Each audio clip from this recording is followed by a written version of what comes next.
Vlogger na si Boy Tapang nireklamo dahil sa pananakit sa kanyang live-in partner.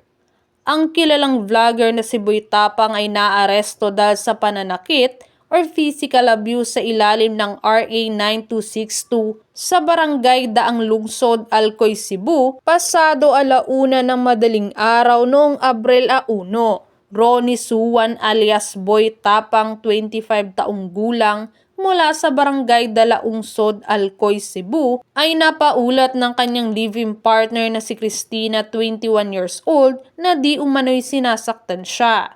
Nagpunta ang kasintahan ni Boy Tapang sa himpilan ng pulisya pasado 1:00 ng madaling araw at iniulat ang insidente na nag-udyok sa pulisya ng Alcoy na agad tumugon. Ayon umano sa kasintahan nito na si Christina, habang nasa bahay ng kanyang live-in partner, uminit ang kanilang pagtatalo dahil lamang sa isang vape na natagpuan sa kanyang mga gamit.